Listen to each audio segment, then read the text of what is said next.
공주에 꽂혀 사랑에 미친 남자. 그는 어떤 왕인가? 이 이야기는 고려시대 이야기입니다. 먼저 그 당시의 정치적 배경을 살펴보겠습니다. 우리나라가 다른 나라의 지배를 받은 적이 2번 있습니다. 조선시대 일본의 나라를 빼앗겼던 일제강점기가 있었습니다. 그리고 고려시대의 몽골, 즉 원나라에게 지배를 당했던 원나라의 간섭기가 있었습니다. 대략 13세기부터 14세기까지 80년간 고려는 원나라의 지배를 받았습니다. 역사상 2번째로 넓은 영토를 차지했던 제국인 몽골은 당시 100만의 인구로 무려 2억 명이 넘는 인구를 다스렸습니다. 몽골이 이렇게 넓은 영토를 통제하기 위해 다른 나라를 지배했던 방식은 그 나라를 부마국으로 삼는 정책이었습니다. 원나라는 정복한 나라의 왕에게 공주를 시집 보내는 것입니다. 그러면 지배당하는 나라의 왕은 원나라 황실의 사위가 되는 것입니다. 보통 우리나라의 왕 이름을 보면 뒤에 조나 종을 붙어 있습니다. 이는 왕의 치적을 기리기 위해 붙여주는 것입니다. 그러나 원나라의 지배를 받았던 시기의 왕들은 왕으로 불렸습니다. 게다가 더 굴욕적인 것은 왕 앞에는 원나라에 충성한다는 의미로 충성충자까지 붙였습니다. 이런 왕으로는 충렬왕, 충선왕, 충수광, 충혜왕, 충모광, 충정왕 등이 있습니다. 80여 년 정도 지배 기간이 길었던 만큼 충자가 붙은 왕도 많이 있습니다. 이 이야기의 주인공은 공민왕이며 고려가 원나라의 지배를 받았던 시기의 왕이었습니다. 공민왕의 재위 기간은 1351년에서 1374년으로 고려의 제31대 왕이며 그의 비는 노국공주입니다. 고려 역사 속에서 가장 애절하고도 낭만적인 사랑 이야기의 주인공으로 널리 알려져 있습니다. 이들의 이야기는 단순한 왕실 혼인의 범주를 넘어서 정치적 격변기 속에서 피어난 진실한 사랑과 상실, 그리고 그로 인한 인간적인 고통과 변화의 서사시의 한편으로 볼 수가 있습니다. 다음은 공민왕과 노국공주의 만남과 혼인을 살펴보겠습니다. 노국공주는 원나라 황족 출신으로 원나라 순제의 외척 가문에 속하는 고귀한 혈통의 딸이었습니다. 이름은 보르지긴 시리타리비오 RJIGIN SHIRI-TARI로 전해집니다. 그녀는 공민왕이 세자 시절에 원나라에서 머물던 시기에 처음 만났습니다. 당시 고려는 원나라의 간섭을 받는 부마국의 상태였으며 왕위 계승자는 원나라에서 체류하며 정치적 지지를 확보해야만 하였습니다. 당시의 고려는 몽골 제국, 즉 원나라의 지배 아래에서 자주권을 상실한 상태였습니다. 특히 충렬왕 이래로 원의 황실 여인을 왕비로 맞이하는 일이 관례처럼 굳어져 있었으며 고려의 왕위 계승 문제 역시 원나라의 승인 없이는 진행될 수 없었습니다. 이러한 상황에서 공민왕의 혼인은 단순한 개인적 결혼을 넘어 원나라와의 정치적 관계를 재확인하고 고려 왕실의 정통성을 공고히 하기 위한 외교적 장치였습니다. 원나라 황실은 자신들의 혈통을 고려 왕실에 연결함으로써 부마국으로 통제를 지속하려 하였으며 고려는 이를 수용하는 형태로 일정한 자율권과 왕위 계승의 안정을 확보하려 하였습니다. 공민왕과 노국공주는 처음 만났을 때부터 서로에게 호감을 품었던 것으로 전해집니다. 이는 당시의 정치적 결혼이 대부분 이해관계에 의해 맺어진 것과 달리 두 사람 사이에는 실제 애정이 있었다는 점에서 이채롭습니다. 1349년 공민왕이 세자로 책봉된 후 원나라의 정책에 따라 노국공주와 혼례를 올리게 되었습니다. 이들의 혼인은 정치적 목적이 뚜렷했지만 시간이 지날수록 그 안에는 진실한 사랑이 자리 잡게 되었습니다. 다음은 공민왕과 노국공주의 애틋한 부부의 삶의 이야기입니다. 공민왕이 1351년 고려의 왕으로 즉위하면서 노국공주는 고려의 왕비로서 입궁하였다. 당시 고려는 몽골의 간섭으로 인해 주권이 심각하게 훼손된 상태였습니다. 그래서 공민왕은 즉위와 함께 개혁 정치를 펼치며 자주성을 회복하고자 하였습니다. 이 과정에서 공민왕은 원나라와의 거리두기를 시도했지만 노국공주에 대한 애정은 조금도 변하지 않았습니다. 노국공주는 고려에서 이방인의 위치였지만 공민왕은 그녀가 외롭지 않도록 끊임없이 배려하였습니다.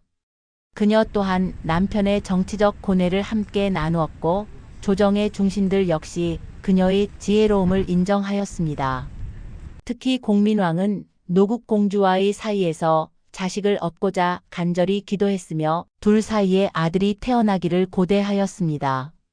다음은 노국공주의 죽음으로 공민왕의 비극이 시작되었습니다. 노국공주는 여러 차례 유산을 겪은 끝에 1365년 마침내 아이를 임신하게 되었습니다. 이는 공민왕과 고려의 조정 전체에 큰 기쁨이었습니다. 그러나 불행히도 출산 중에 난산으로 인해 노국공주는 아기를 낳은 직후 세상을 떠나고 말았습니다. 당시 그녀의 나이는 30세 전후였으며 공민왕은 그녀의 죽음에 큰 충격을 받았습니다. 공민왕은 노국공주의 죽음을 전해 듣고 깊은 슬픔에 빠졌으며 그녀의 시신이 안치된 궁궐의 후원에서 며칠간 먹지도 자지도 않고 통곡했다고 전해집니다. 그는 노국공주를 위한 사당을 세우고 정성껏 제사를 지냈으며 그녀의 사후에도 계속해서 무덤을 찾았습니다. 노국공주의 죽음은 공민왕의 삶과 정치의 결정적인 전환점을 만들어줬습니다. 다음은 사랑의 상처가 만든 변화의 시작입니다. 노국공주의 죽음 이후 공민왕은 급격하게 변해갔습니다. 그는 점차 정무에 대한 관심을 잃고 내면의 슬픔과 고독 속에 파묻혔습니다. 왕의 사적인 방에서 승려, 무속인들과 함께 지내며 비현실적인 세계에 빠지는 일이 많아졌습니다. 또한 측근 정치가 강화되며 왕권은 다시 흔들리기 시작했습니다. 이런 변화는 공민왕이 정치를 포기했기 때문이라기보다는 사랑하는 사람을 잃은 인간의 깊은 상실감에서 비롯된 것이었습니다.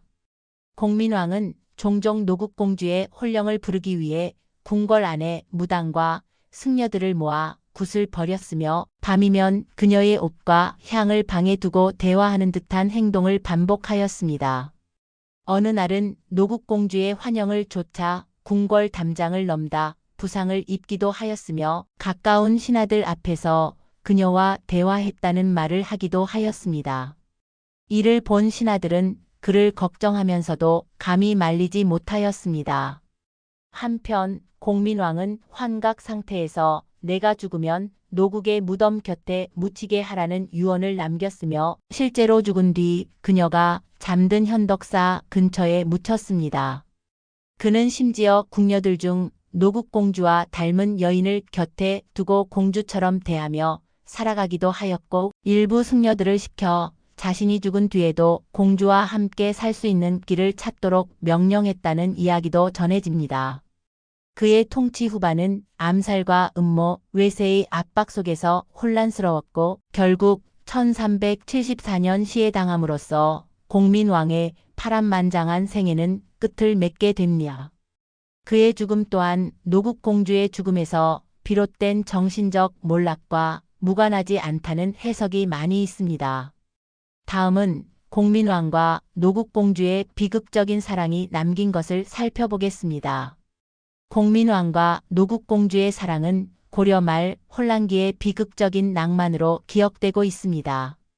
두 사람은 정치적 결합으로 만났지만 진정한 사랑을 나누었고 그 사랑은 죽음 이후에도 공민왕의 마음속에 살아 있었습니다.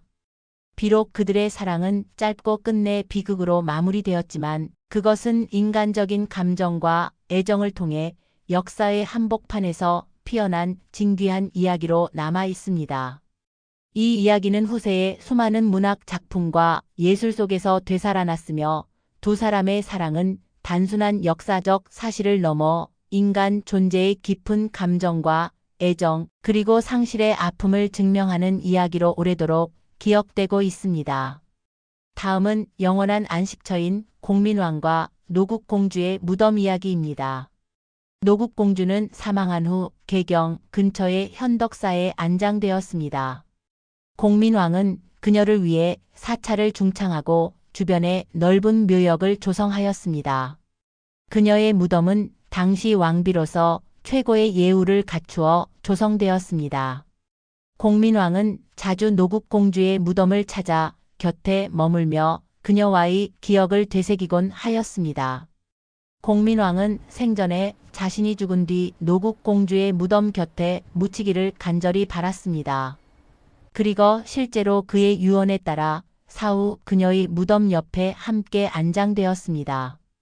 두 사람의 무덤은 나란히 있으며 이는 그들이 죽음 이후에도 함께하길 바랐던 깊은 사랑의 상징이 되었습니다. 오늘날 공민왕과 노국공주의 무덤은 경기도 개성시 덕흥리에 위치한 것으로 전해지며 현릉이라는 이름으로 알려져 있습니다. 이곳은 고려 왕릉 중에서도 아름답고 엄숙한 분위기를 간직한 곳으로 두 사람의 비극적인 사랑을 기리기 위해 많은 사람들이 찾는 장소가 되었습니다. 공민왕과 노국공주의 무덤은 그들의 생애 못지않게 애틋하고 절절한 사랑 이야기를 간직한 공간이며 고려시대 최고의 비극적인 러브스토리를 품은 역사적 장소로 남아 있습니다. 다음은 공민왕이 즉위 당시의 주변의 정세와 개혁 정치를 살펴보겠습니다. 즉위 당시에 원나라의 힘이 약해지고 한족인 명나라가 강해지는 분위기를 타고 있었습니다. 그래서 이 시기에 국가의 자주성을 키워가며 몽골의 색깔을 씻어내는 데 주력하고 있었습니다. 우선 행정 조직을 개편해 왕의 권한을 강화하였습니다. 이전까지 왕은 허수아비였고 고려 후기 인사행정을 취급하던 기관인 정방이라는 곳에서 무신 정변 이후에 원나라를 등에 업고 권세를 누리던 고려 후기 지배 세력들이 높은 관직을 차지하였으며 불법적으로 대토지를 소유하였습니다. 그들은 자기 마음대로 나라를 주무르고 있었습니다. 이들이 권문세족입니다. 그러나 고려 후기 과거 시험을 통해 중앙으로 진출한 신진사 대부들에 의해 권문세족들은 권력에서 서서히 물러나기 시작하였습니다. 공민왕은 정방을 없애고 토지와 노비 문제를 해결하면서 부패한 관리들을 투옥하는 등 강도 높은 개혁 정치를 펼쳤습니다. 특히 고려에는 자기 집안의 딸을 원나라에 시집을 보낸 기황후가 원나라 황제의 황후가 되자 하늘 높은 줄 모르고 횡포를 부리던 기씨 일족이라는 친원 세력이 있었습니다. 공민왕은 왕에 오르자 이 기씨 일족을 제거해버렸습니다. 여기서 그치지 않고 쌍성총관부라는 고려 후기의 원나라가 화주 지방, 지금의 함경남도 영흥 이북을 차지하고 설치했던 통치기구를 쳐서 폐지하는 등 원나라가 지배하고 있었던 빼앗긴 영토도 회복하였습니다. 이 정도만 들어도 공민와의 업적은 대단하지요. 그래서 고려 후기는 물론이고 고려 전체를 보아도 태조 왕건과 함께 가장 중요한 왕으로 평가받는 왕이 바로 공민왕입니다. 그런데 이렇게 훌륭한 공민왕이 역사책에는 과연 어떻게 적혀 있을까요? 우리가 공민왕의 이야기를 접할 수 있는 기록이 대부분 조선시대에 쓰인 책입니다. 그 책들을 보면 필요 이상으로 공민왕을 폄하하는 내용이 많이 쓰여 있습니다. 비단 공민왕만 그런 것은 아닙니다. 고려라는 나라 자체를 부정적으로 보는 시각으로 쓰인 것이 대부분입니다. 아시다시피 조선은 고려를 무너뜨리고 세워진 나라입니다. 만약 고려가 꽤 괜찮은 나라였다고 역사적으로 평가받는다면 조선은 이 훌륭한 나라를 멸망시키고 등장한 쿠데타 세력이 되는 셈이 되는 것이죠. 결국 조선 건국의 정당성을 세우는 과정에서 고려는 필연적으로 문제가 많은 나라로 만들 수밖에 없는 것입니다. 아무튼 조선이 고려를 부정적으로 묘사하려고 해도 그럴 만한 이유가 있어야 하겠지요. 그래서 고려의 왕이나 고려와 관계된 사건들에는 각각의 꼬리표가 붙었습니다. 공민왕이 부정적으로 서술되는 가장 대표적으로 주목받는 대목이 바로 남색을 했다는 것입니다. 공민왕이 이성애자가 아니라 남자를 좋아하는 동성애자로 표현된 것입니다. 성리학으로 무장한 조선에서 공민왕을 욕보이기에 이보다 더 좋은 소재는 없었을 것입니다. 위의 내용을 정리해보면 원의 간섭기에 고려는 왕자들을 원나라에 인질로 보내는 절차가 있었습니다. 공민왕 역시 12살에 몽골에 보내져 왕이 될 때까지 원나라 황실에서 살았습니다. 이때 원나라 황실 가문의 딸 노국공주와 정략 결혼을 하게 되었습니다. 남이 시켜서 하는 결혼을 반기는 사람이 누가 있겠냐마는 다행스럽게도 공민왕은 노국공주가 무척 마음에 들었던 모양입니다. 어린 공민왕은 고려에 두고 온 어머니를 그리는 마음도 컸기에 노국공주를 아내처럼 사랑하면서 때로는 어머니처럼 의지하면서 원나라에서 하루하루를 보냈다고 전합니다. 노국공주와 사랑을 하던 공민왕은 22살에 고려로 돌아와 고려의 왕이 되었습니다. 그리고 앞서 말씀드린 대로 과감한 개혁 정치를 펼쳤습니다. 이때 노국공주는 어땠을까요? 노국공주는 언급한 대로 원래 원나라 황실의 딸입니다. 공민왕이 원나라에 반하는 정책을 펴는 것을 못마땅하게 여겨야 하는 위치였으나 그녀는 오히려 친정의 나라에 등을 돌리고 지아비의 나라인 고려를 품었습니다. 고려의 정책을 반대하지 않고 적극적으로 협조하여 자주적인 고려를 세우는데 큰 기여를 했다고 전해집니다. 또한 고려사의 후비 열전을 살펴보면 다음과 같은 글이 있습니다. 왕위에 오르기 전에 이미 함께 동고동락을 맛보았고 귀국한 후에는 여러 번 사변을 평정하는 공을 세웠습니다. 흥왕사의 변 때에도 역적이 지척에 창궐할 때 몸으로 나를 막아 지켜주었으니 우리나라가 오늘까지 존속할 수 있었던 데에 공적이 비할 바 없이 클 것입니다. 또한 일관되게 온공하고 침착하였으며 은혜롭고 인자하였습니다. 나라를 가지고 가정을 가지는데 배필처럼 중한 것은 없으며 이렇듯 내조의 공을 세운 이에 대해서는 더욱더 잊을 수가 없습니다. 라고 적혀 있습니다. 이 글을 보면 공민왕은 노국공주를 무척이나 좋아하고 사랑하였음을 알 수가 있으며 노국공주 역시 공민왕과 고려를 진정으로 사랑한 것을 짐작을 할 수가 있습니다. 또한 공민왕이 고려에 돌아왔을 때 고려는 엄청난 혼란의 연속이었습니다. 밖으로는 남쪽에서 왜구가 침입하여 노략질을 일삼았으며 북쪽에서는 홍건적이 침입해 들어왔습니다. 홍건적이 쳐들어왔을 때 공민왕과 노국공주는 경상북도 안동까지 피난을 가야 했습니다. 그때 큰 개울을 건너면서 노국공주가 물에 젖지 않도록 온 동네 여자들이 나와 개울물에 엎드린 후 그 등을 밟고 건너가게 했다고 합니다. 그게 지금도 남아있는 안동의 전통 풍속으로 노다리 밟기의 유래라고 전합니다. 또한 고려 내부에서는 공민왕의 개혁에 반대하는 친원 세력들이 반란을 일으켜서 공민왕은 죽을 위기를 몇 번이나 넘겼습니다. 신하들이 공민왕을 죽이려 할 때 노국공주는 왕을 밀실로 피신시킨 후 문 앞을 지키고 서서 자신의 목숨을 걸고 끝까지 보호했다고 하니 이런 여인을 어찌 사랑하지 않을 수 있겠습니까?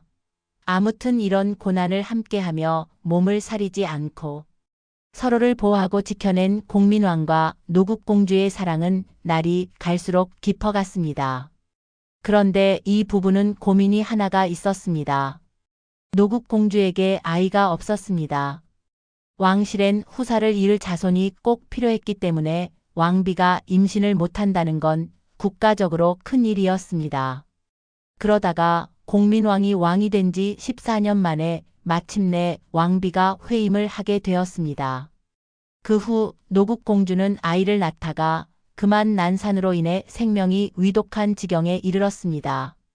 그러나 노국공주는 왕의 간절한 기도에도 불구하고 세상을 떠나고 말았습니다. 공민왕은 그토록 사랑했던 아내가 죽자 얼마나 슬펐는지 사흘 밤낮을 울었다고 전합니다. 먼저 고려사를 살펴보면 노국공주가 죽은 뒤로는 과도하게 슬퍼하여 의지를 상실하였다라고 기록되어 있을 정도이니 그 슬픔과 상실감이 상상이 가시겠지요. 또한 고려사의 후비열전을 살펴보면 다음과 같은 글이 있습니다.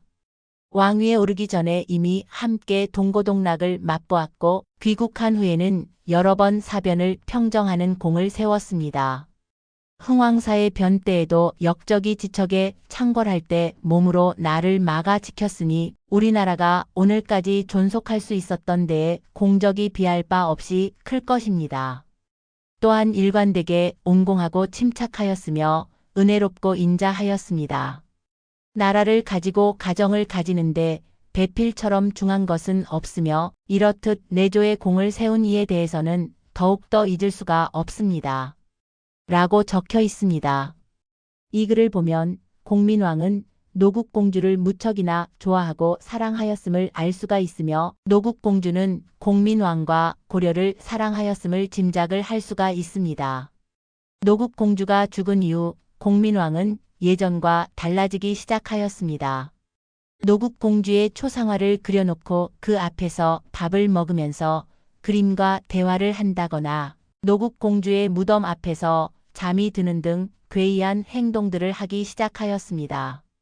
그러면서 술에 빠져 살며 나랏 일을 돌보지 않는 일이 많아졌습니다. 물론 이때도 아예 국사를 놓은 건 아니었습니다. 신돈이라는 승려를 기용해 자신이 추진하던 개혁 정치를 지속하려는 의지를 보였습니다. 하지만 내부에서 끊임없이 공민왕에게 반대하는 세력이 일어났고 밖에서는 외적이 침략해 들어왔습니다.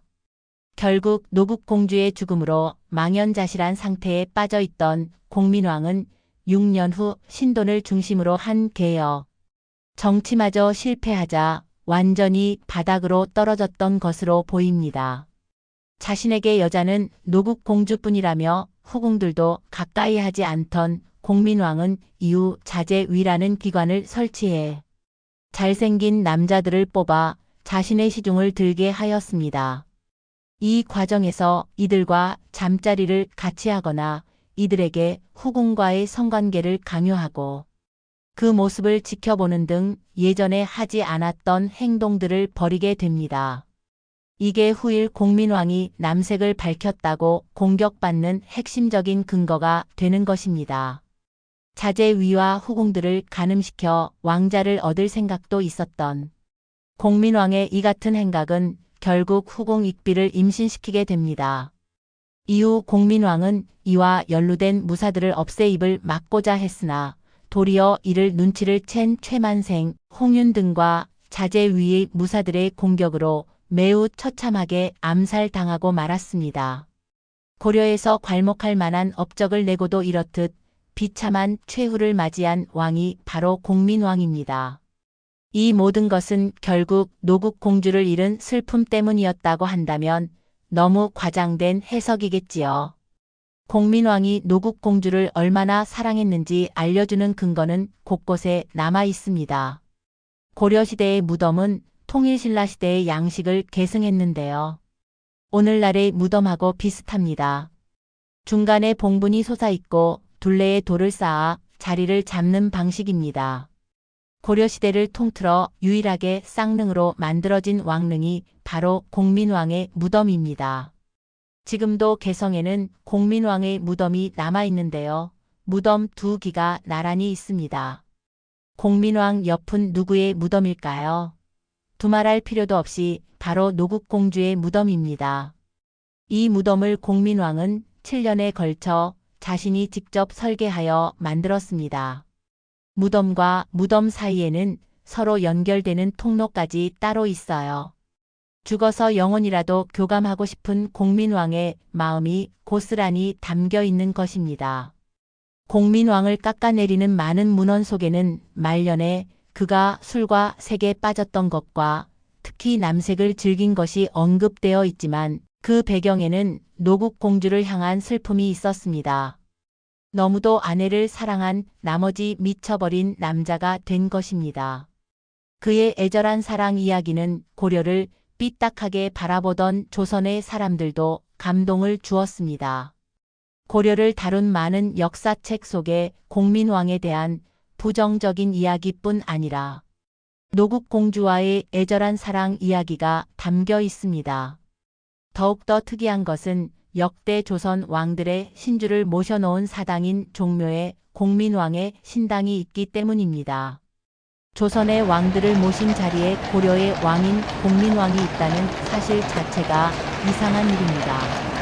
그러나 그 정도로 공민왕의 업적이 크다는 반증이 될 수도 있으며 조선이 고려를 무시하지 않고 공민왕의 업적을 계승한다는 의미의 표현일 수도 있습니다. 또한 일설에 따르면 종묘를 지을 때 갑자기 바람이 불어와 공민왕 영정이 종묘 경내로 떨어져 하늘의 뜻이라며 공민왕도 포함했다는 이야기도 있습니다. 여기에 한 가지 사실을 덧붙이자면 공민왕의 영정 옆에는 노국공주의 영정이 함께 그려져 있습니다. 보통 영정은 단독으로 그리기 마련인데 공민왕의 순수한 사랑이 감동을 준 것이기에 가능하지 않았까 생각합니다.